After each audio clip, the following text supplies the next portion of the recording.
ایک سوال یہ ہے کہ جماعت کے ساتھ نماز پڑھ رہے ہیں اور کوئی واجب رہ جائے تو کیا سجدہ سہو لازم ہوگا؟ امام صاحب کے ساتھ جب آپ نماز پڑھ رہے ہیں اگر غلطی سے کوئی بھی آپ کا واجب رہ جاتا ہے تو پھر اس صورت میں آپ پر سجدہ سہو کرنا لازم نہیں ہوگا، آپ کی نماز ہو جائے گی۔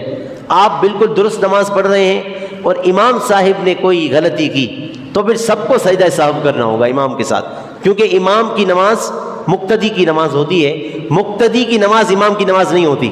یعنی مقتدی، یہاں سے یہ مسئلہ بھی سمجھ لیں، امام کے پیچھے قرات کریں گے کہ نہیں کریں گے؟ امام کے پیچھے سورہ فاتحہ پڑھیں گے کہ نہیں پڑھیں گے؟ نہیں پڑھیں گے۔ بعض لوگ پڑھ رہے ہوتے ہیں، ان کو نہیں پتا ہوتا، ایک عرصے سے پڑھ رہے ہوتے ہیں۔ امام صاحب کے پیچھے جب آپ نماز پڑھتے ہیں جماعت کے ساتھ تو صرف آپ کو کیا پڑھنا ہے اس کی تفصیل سن لیں ذرا۔ سب سے پہلے آپ کو اللہ اکبر کہنا ہے، یہ امام بھی کہے گا اور مقتدی بھی کہے گا۔ پھر اس کے بعد ثنا پڑھنی ہے، ثنا امام بھی پڑھے گا اور مقتدی بھی پڑھے گا۔ اس کے بعد اعوذ باللہ اور بسم اللہ، یہ دونوں امام پڑھے گا، مقتدی، کیونکہ اعوذ باللہ اور بسم اللہ قرات کے لیے پڑھی جاتی ہے۔ مقتدی نے قرات نہیں کرنی تو مقتدی نے اعوذ باللہ بھی نہیں پڑھنی اور بسم اللہ بھی نہیں پڑھنی، صرف اللہ اکبر کہنے کے بعد ثنا مقتدی پڑھے گا، اس کے بعد خاموش رہے گا۔ اگر کسی مقتدی نے امام کے ساتھ شامل اس وقت ہوا کہ امام صاحب قرات شروع کر چکے تھے تو پھر اب وہ ثنا بھی نہیں پڑھے گا۔ ثنا اس وقت ہوتی ہے جب امام صاحب خاموش ہوتے ہیں، قرات نہیں کر رہے ہوتے۔ امام صاحب قرات کر رہے ہیں تو مقتدی اب بس تکبیر پڑھ کر ہاتھ باندھ کر کھڑا ہو جائے۔ اس کے بعد امام صاحب قرات کریں گے، سورہ فاتحہ پڑھیں گے اور سورت پڑھیں گے۔ مقتدی نہ پیچھے سورہ فاتحہ پڑھے گا نہ کوئی سورت پڑھے گا، دونوں سورتیں، یعنی فاتحہ بھی نہیں ہے اور مقتدی کے لیے قرات بھی نہیں ہے۔ اچھا، تیسری اور چوتھی جو فرض کی رکعت ہوتی ہے امام صاحب اس میں خاموش ہوتے ہیں، خاموش نہیں ہوتے۔ امام صاحب سورہ فاتحہ دھیمی آواز میں کہ ان کے اپنے کان سنے پڑھ رہے ہوتے ہیں۔ امام قرات کر رہا ہے لہٰذا مقتدی کو قرات کرنے کی اجازت ان دو رکعتوں میں بھی نہیں ہے، ان دو رکعتوں میں بھی امام کے ساتھ مقتدی قرات نہیں کرے گا۔ اب آ گیا تکبیر رکوع، امام صاحب کہیں گے اللہ اکبر، مقتدی بھی اللہ اکبر کہے گا اور کہتے ہوئے رکوع میں جائے گا۔ رکوع میں مقتدی تسبیح پڑھے گا، اس کے بعد امام کہے گا سمیع اللہ لمن حمیدہ، مقتدی کہے گا ربنا لک الحمد، اور اس کے بعد اللہ اکبر امام کہے گا، تکبیر کہتے ہوئے مقتدی بھی سجدے میں جائے گا اور پھر تسبیح پڑھے گا مقتدی، پھر تکبیر کہتے ہوئے امام کے ساتھ وہ بھی تکبیر کہے گا، پھر واپس سجدے میں جائے گا، پھر تکبیر کہے گا، پھر سیدھا کھڑا ہوگا، پھر اسی طرح پوری نماز مکمل ہوگی۔ پھر اتحیات میں بیٹھیں گے۔ جب اتحیات میں بیٹھیں گے امام کی ہر تکبیر کو مقتدی بھی دہرائے گا، امام کی ہر تکبیر کو مقتدی بھی دہرائے گا، اور جب مقتدی امام اتحیات میں بیٹھے گا تو مقتدی بھی اتحیات پوری پڑھے گا۔ اگر امام صاحب 2 رکعت 4 رکعت والی نماز میں 2 رکعت کے بعد بیٹھتے ہیں اتحیات میں اور مقتدی نے ابھی اتحیات پوری نہیں کی تھی، امام صاحب کھڑے ہو گئے تیسری رکعت کے لیے، تو مقتدی کو یہ حکم نہیں ہے کہ وہ کھڑا ہو جائے، بلکہ مقتدی کو حکم یہ ہے کہ اپنی اتحیات کو پورا کرنے کے بعد کھڑا ہوگا۔ اگرچہ پوری صف کھڑی ہو گئی لیکن ایک بیچ میں شخص ہے وہ آہستہ آہستہ پڑھتا ہے، وہ امام کی اسپیڈ کے حساب سے نہیں پڑھ سکا، کوئی بات نہیں، وہ اپنی اتحیات پوری کرنے کے بعد پھر تیسری رکعت کے لیے کھڑا ہوگا۔ پھر تیسری میں بھی کچھ نہیں پڑھیں گے، اسی طرح جو آپ کو میں نے بتایا۔ پھر چوتھی رکعت میں اتحیات، درود پاک اور دعا یہ سب پڑھیں گے۔ امام سلام پھیرے گا، مقتدی بھی سلام کے الفاظ کہے گا۔ بس اوقات تراویح میں جلدی جلدی امام صاحب چل رہے ہوتے ہیں تو لوگ یہ تکبیریں نہیں پڑھ رہے ہوتے، بس اوپر نیچے ہو رہے ہوتے، ایسا لگتا ہے مجھے کہ کوئی ایسا بھی کرتا ہوگا۔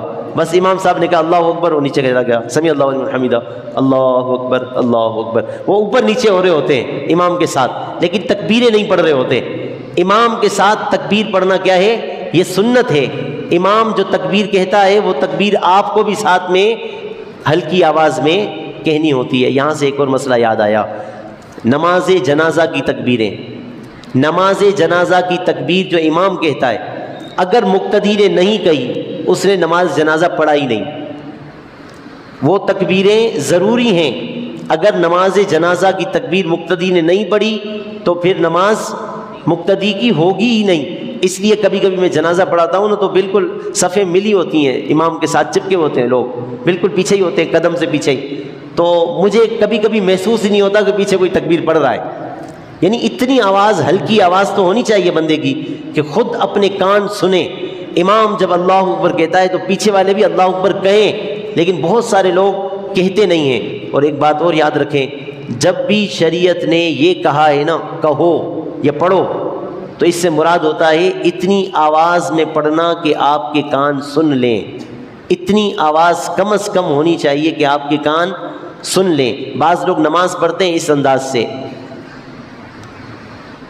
بس پھر رکوع میں چلے جاتے ہیں، پھر کھڑے ہو جاتے ہیں، پھر سجدے میں چلے جاتے ہیں، ہونٹ دونوں ملے ہوئے ہیں۔ کیا پڑھ رہے ہیں یہ لوگ؟ یہ نماز پڑھتے نہیں ہیں، یہ کھڑے ہو کے نماز سوچتے ہیں۔ نماز کو سوچنے سے نماز نہیں ہوگی، نماز پڑھنے سے ہوتی ہے۔ فرض ادا نہیں ہوگا اگر کسی شخص نے الفاظ کے ذریعے سے تلاوت نہیں کی، اگر اتنی آواز میں نہیں پڑھا کہ اس کے اپنے کان سن لیں تو اس کی نماز نہیں ہوگی۔ کوئی شخص کہے کہ ایک عمر سے میں ایسے ہی پڑھتا ہوا آ رہا ہوں، تو آپ نے غلطی کی ہے، آپ کیوں نہیں سیکھے؟ آپ کو سیکھنا چاہیے تھا۔ پڑھنا کہتے ہی اس کو ہیں کہ اتنی آواز کم از کم ہونی چاہیے کہ آپ کے کان کے اندر آپ کی آواز آپ کو سنائی دے، جبکہ باہر کوئی شور وغیرہ نہ ہو۔ اگر باہر کوئی شور وغیرہ ہو رہا ہے، اس کی وجہ سے آپ کو آواز نہیں آ رہی تو کوئی مسئلہ نہیں، لیکن کم از کم اتنی آواز سناٹے میں اگر آپ پڑھیں تو آپ کو اپنی آواز تو محسوس ہو کہ آپ کیا پڑھ رہے ہیں۔ اسی لیے آپ نے دیکھا ہوگا جب یہ اسپیکر میں جب میں پڑھ رہا ہوتا ہوں تھوڑی تھوڑی آواز لوگوں کو محسوس ہوتی ہوگی اسپیکر میں، وہ اس لیے ہوتی ہے کیونکہ ہم پڑھ رہے ہوتے ہیں۔ اگر نہیں پڑھیں گے تو نماز ہی نہیں ہوگی۔ پڑھنا ضروری ہے کہ اپنے کان کم از کم سنیں، نہیں سنیں گے تو پھر نماز ہوگی نہیں۔ اس کو پڑھنا نہیں کہیں گے، اس کو سوچنا کہیں گے، اور سوچنے سے نماز نہیں ہوتی بلکہ پڑھنے سے نماز ہوتی ہے۔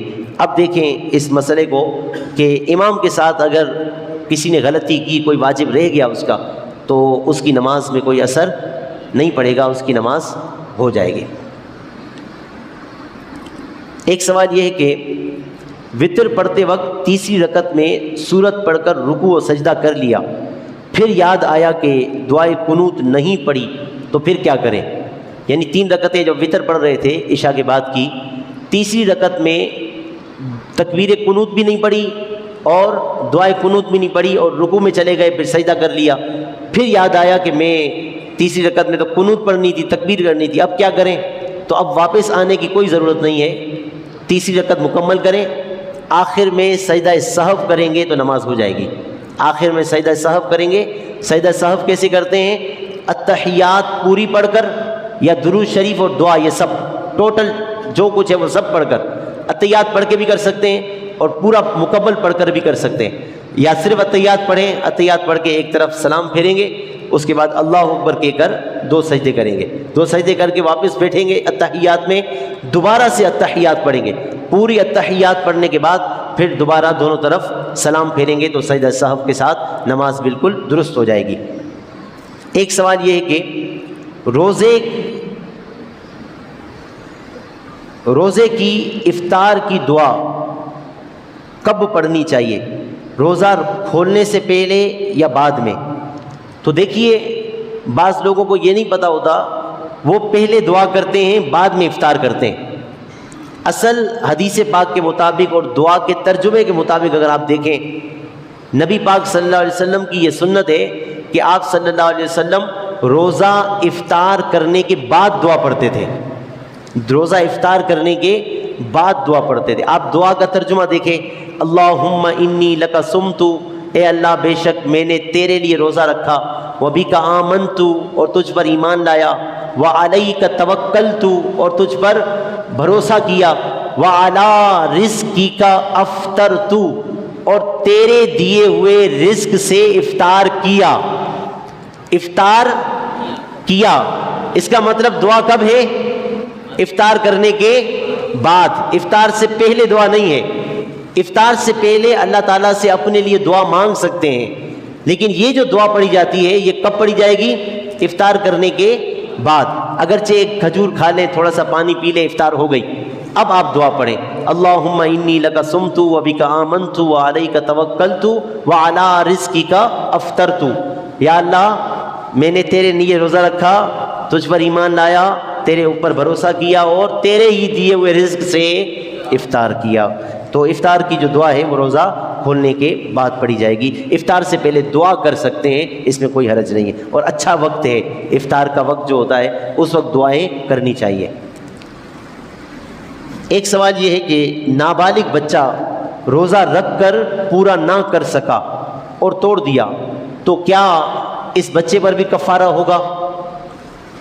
اگر کوئی نابالغ بچہ ہے وہ روزہ رکھ لیتا ہے اور اگر ایسا ہوتا ہے کہ وہ روزہ اپنا کمپلیٹ نہیں کر پاتا اور بیچ میں ہی درمیان میں روزہ توڑ دیتا ہے، تو ایسے بچے پر جو کہ نابالغ تھا، روزہ اس پر فرض ہی نہیں تھا اور اس نے شوق میں روزہ رکھا تھا، اچھی بات ہے، لیکن اگر کمپلیٹ نہیں کر پایا کسی مجبوری کی وجہ سے، یا بچہ تھا اس کو برداشت نہیں ہوا اور اس نے توڑ دیا، تو ایسے بچے پر اس روزے کا کوئی کفارہ اور قضا لازم نہیں ہوگی، کیونکہ وہ شریعت کا مکلف نہیں ہے، اس پر روزہ فرض نہیں تھا، فرض نہیں تھا تو اس نے روزہ توڑا تو اس پر روزہ کفارہ دینا یا روزے کی قضا کرنا بھی لازم نہیں ہے۔ لیکن اگر بچہ زندگی میں کبھی ایسا کرے تو اس کو تھوڑا بہت ڈانٹنا چاہیے، سمجھانا چاہیے، تاکہ اس کو یہ بات پتہ چلے کہ روزہ عظیم الشان عبادت ہے، اس کو اس طرح توڑا نہیں جاتا، اس طرح لاپرواہی نہیں کی جاتی، تاکہ اس کو آئندہ بھی